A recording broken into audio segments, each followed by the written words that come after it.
자, 어찌 하다 보니까 서론이 굉장히 길었습니다. 서론만 가지고 한 편을 만들어 버렸네요. 자, 그럼 이제부터 본론에 들어가도록 하겠습니다. 첫 번째 드릴 말씀입니다. 그게 바로 옆집 교육학입니다. 자, 이 옆집 교육학이라는 것은 무엇이냐? 교육학자들이 연구한 결과도 아니고 교사들이 오랜 동안 연구와 실천을 모아가지고 만들어낸 것도 아닌, 혹은 어떤 종류의 교육 전문가가 만들어낸 것도 아닌 소문으로 돌아다니는 교육에 대한 이야기들입니다. 어떤 면에서 우리나라는 옆집 교육학의 나라다라고 해도 과언이 아닐 것 같습니다. 그렇게도 얘기하잖아요. 대한민국에는 교육 전문가가 1000만 명이다. 심지어는 저희가 아이를 낳아서 키워봤기 때문에 교육에 대해서 얼마든지 전문가처럼 이야기할 수 있다라고 믿는 사람들도 있습니다. 너도 나도 다 교육에 대해서 얘기를 하죠. 근데 사실 이건 하나 알아두세요. 부모는 자녀를 시간 종적으로 누구보다 잘 이해합니다. 자기 자녀의 자라온 과정을 다 이해하고 있으니까요. 그럼에도 불구하고 그 또래 아이들 중에 하나로서 자녀에 대해서는 교육 전문가를 만큼 알 수가 없습니다. 즉, 부모는 이 아이의 누구보다도 많은 시간을 함께 해온 사람이지만은 학교에 있는 선생님들은 그 또래 아이들을 1000명, 2000명을 거쳐온 그런 사람들이니까요. 그래서 그 속에서 아이가 1000명, 2000명 바뀌더라도 바뀌지 않는 어떤 본질적인 부분들을 알고 있습니다. 그래서 그게 교육 전문가인 거죠. 그래서 그 아이를 키워봤기 때문에 나는 교육에 대해서 말할 수 있다.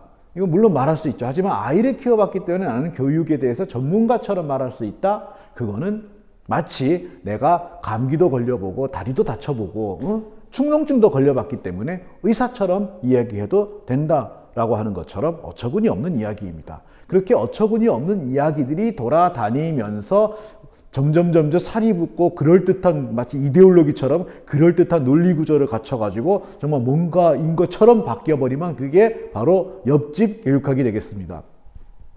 이 옆집 교육학은 항상 이러죠. 누가 그러는데 꼭 목표는 뭐예요? 무슨 대학에 가려면은 무슨 대학에 가려면은 항상 언제부터 이건 굉장히 낮은 연령대까지 내려갑니다. 일찍부터 이런 것도 하고 저런 것도 하고 저런 것도 하고 저런 것도 하고 그래야 되는데 학교에서는 도무지 그런 거를 시켜주지 않으니까 지금부터라도 준비 안 하면은 큰일 나. 자, 이게 대부분의 옆집 교육학이 갖고 있는 로직입니다. 제가 이제 그 옆집 교육학의 메카라고 할 수 있는 대치동에 살고 있어가지고 방학 때나 휴일이 되면 이제 카페에서 수많은 옆집 교육학자들이 이야기하는 거를 듣습니다. 그래서 가만히 이제 곰곰이 귀 기울여 들어보면은 그럴듯한데 거의 대부분 틀렸습니다. 교육학적으로도 틀렸을 뿐 아니라 아예 사실관계도 틀린 경우가 많습니다. 하지만 그 옆집 교육학을 많은 부모님들이 쏠깃해가지고 듣고 있습니다. 그럴 때 제가 가가지고, 사실은요, 이게 아니거든요. 라고 말 참견을 할 수도 없고, 참 답답할 때가 많았습니다.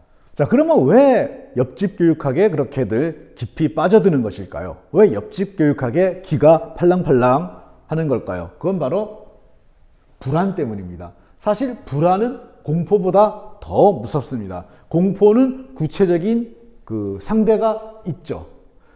구체적인 상대가 있기 때문에 일단 공격이냐 도주냐 둘 중에 하나를 선택하면 됩니다. 그런데 불안은 지금 상대가 무엇인지 알지 못합니다. 컴컴한 터널 저 끝에 뭐가 있는지 도무지 모르는 거죠. 차라리 호랑이나 사자가 앞에서 으르렁거리고 있으면은 굉장히 공포감을 느끼겠지만은 어쨌든 도망치던가 죽던가 둘 중에 하나 결정이 나겠죠. 그런데 저 앞에 컴컴한 곳에 뭔가 어렴풋한 형체가 보이는데 뭔가 우호적이지 않은 형체가 어렴풋하게 보이고 있습니다. 그것처럼 무서운 게 어디 있습니까? 그래서 할리우드나 이런 데서 나오는 호러물, 공포 영화 같은 것도 보면은 영화의 초반부에는 괴물이나 살인마의 모습을 보여주지 않습니다. 무서워하는 사람들의 얼굴을 보여주죠. 그리고 살인마나 괴물은 그 소리로만 나옵니다. 휘잉, 휘잉 뭐 이러면서. 그러다가 영화 후반부에 가서야 이제 살인마나 괴물의 구체적인 모습이 등장하게 되죠. 그러니까 처음에는 불안으로 사람들을 휘어잡다가 나중에 공포로 마무리를 하면서 끝을 내는 겁니다. 이게 불안이 그만큼 무서운 거죠. 이렇게 불안한 사람은 이 불안에서 벗어날 수 있는 거라면 뭐든지 하려는 경향이 있습니다. 이게 바로 지푸라기를 잡는다. 물에 빠지면 지푸라기라도 잡는 바로 그 심정인 거죠. 어떤 면에서는 옆집 교육학을 듣는 그 부모님들이 이 옆집 교육학이 어떤 공신력도 없다는 거를 아마 잘 알면서도 그러는 걸 겁니다. 잘 알지만 그래도 혹시나 싶은 마음에 이 지푸라기라도 잡아보는 거죠. 바로 무엇 때문에? 불안 때문에요. 그러면은 왜 이 불안한 분들이 전문가가 아니라 전문 교육자, 교육 전문가, 교사, 교육학자가 아니라 옆집 교육자의 말에 매달리는 걸까요? 옛날에 그 미국 대통령 트루만 대통령이 이런 이야기를 했습니다. 나는 손이 하나만 있는 경제학자를 좀 만나고 싶다. 아니 경제학자가 왜 꼭 손이 하나라야 될까요? 그런 이야기를 한 이유는 이 경제학자에게 물어봅니다. 올해 미국 경제 전망이 어떻게 될 것 같습니까? 이렇게 물어보면은 네, 올해 미국 경제 전망은 이렇게 저렇게 해서 매우 밝습니다. 이렇게 얘기하면 좋은데 이렇게 해서 밝은 측면이 있습니다. 그러고는 꼭 이렇게 얘기하죠. And the other hand. 다른 한편으로는. 그래서 이 전문가라는 사람들에게 뭔가를 물어보면은 절대로 속 시원한 대답을 안 해줍니다. 일단 자기가 생각하고 있는 바를 얘기해 줍니다. 이렇게 해가지고 이렇다고 나는 생각해. 하지만 한편으로는 하고 꼭 그 반대되는 경우도 마치 부록처럼 붙여서 얘기를 하거든요. 그러니 이 트루만 대통령이 짜증이 난 거죠. 그래가지고 아이 경제학자야 제발 선 하나만 얘기해. 하나만. 이렇게 이야기를 한 거죠. 어떤 면에서는 교육도 그렇고요. 그 의사 선생님들도 그렇고요. 전문가들은 대체로 손을 두 개를 씁니다. 자, 예를 들면은 어떤 부모님이 이렇게 물어본다고 칩시다. 우리 아이가 공부를 잘할까요? 우리 아이가 공부를 잘할까요? 이런 질문 속에서 혹은 뭐 좀 더 노골적으로 우리 아이가 서울대학 갈 수 있나요? 서울대학 가려면 어떻게 해야 되죠? 이렇게 물어본다고 하면은요. 경력이 많고 공부를 많이 한 선생님일수록 이렇게밖에 대답 못합니다. 수업 시간에 집중하고 복습으로 잘 정리하고 관련된 독서도 꼼꼼하게 해주세요.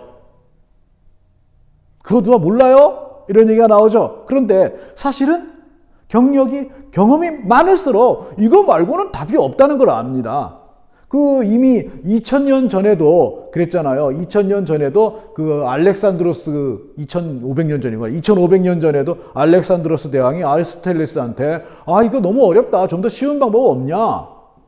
2500년 전에도 아리스토텔레스가 이거 너무 어렵다. 좀 더 쉬운 방법 2500년 전에도 그 수학을 공부하던 이 임금님이 왕자였나? 하여간 이 너무 어렵다. 좀 더 쉬운 방법으로 가르쳐달라. 이렇게 얘기하자 그 수학자가 말하기를 수학에는 왕이 가는 길은 따로 있지 않다.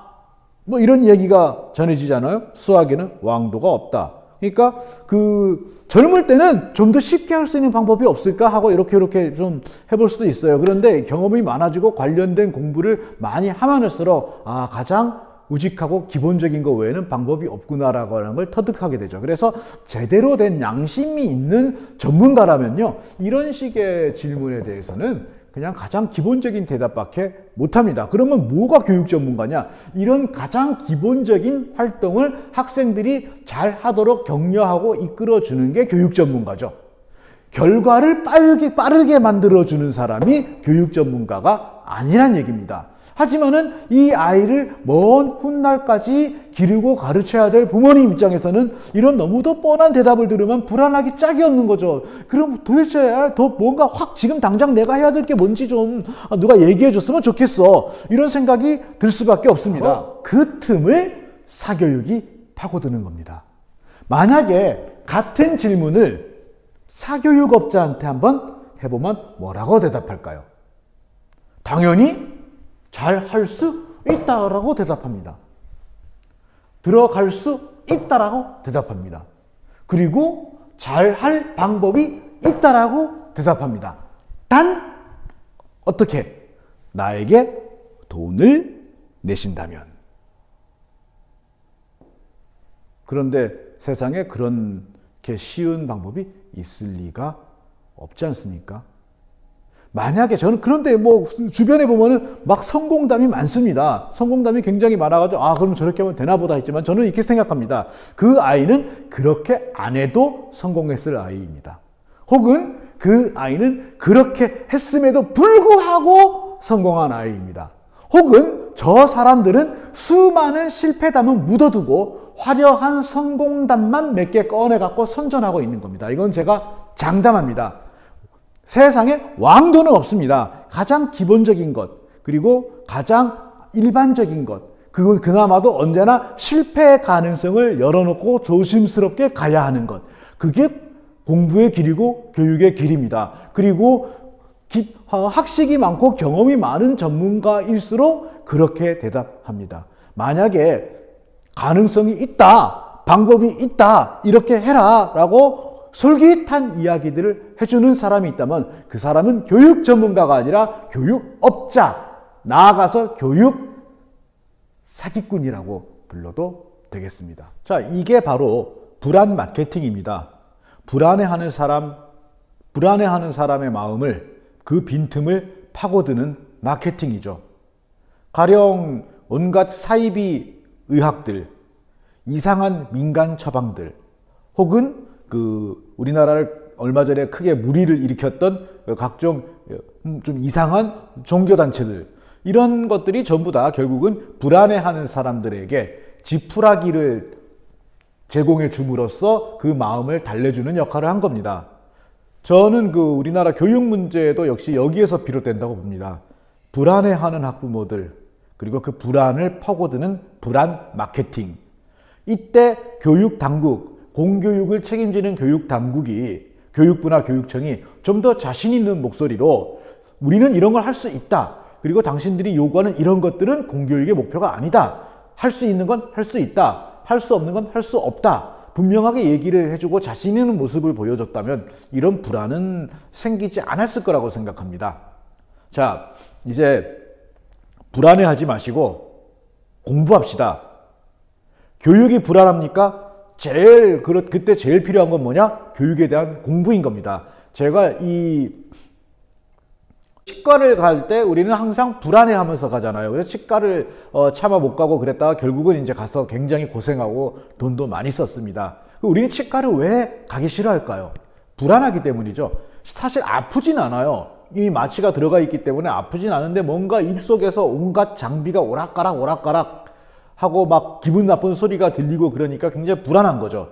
근데 저는 공부를 했습니다.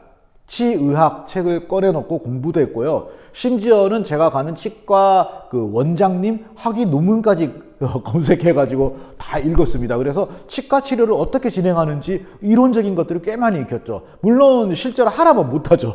못하지만. 그래서 적어도 이렇게 누워가지고 있을 때 원장님이 이거저거 할 때 지금은 현재 잇몸에다가 마취를 놓고 있구나. 이거는 지금 무슨 작업을 하고 있는 거구나. 지금 엔도를 하기 위해 가지고 치아 윗부분을 삭제하고 있구나. 알고 있으니까 그전에는 굉장히 불안해하던 것들이 오히려 재미있게 느껴지는 겁니다. 다음에 뭘 하시려나. 엔도를 벌써 끝냈나? 굉장한 솜씨인걸? 막 이러면서 말입니다. 그 다음부터는 저는 치과 가는 게 두렵지 않게, 그 다음부터 저는 치과 가는 게 두렵지 않게 되었습니다. 불안을 극복하는 가장 좋은 방법은 돈을 주고 지푸라기를 사는 값싼 해결책이 아니라 실제로 나를 불안하게 하는 이 터널 안에 무엇이 있는지를 공부하고 조사하고 연구하는 겁니다. 자, 자녀의 교육이 불안하십니까? 교육에 대해서 공부하십시오. 그래서 학부모인 겁니다. 그냥 부모가 아니라. 자녀의 미래가 불안하십니까? 그러면은 이 세상이 앞으로 어떻게 될 것인지 과학이든 사회학이든 경제학이든 공부합시다. 공부하는 부모, 학부모가 됩시다.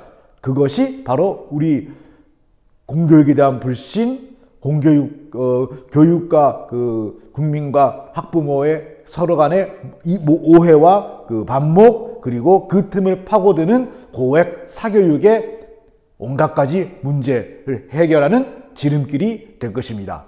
공부하는 부모, 학부모.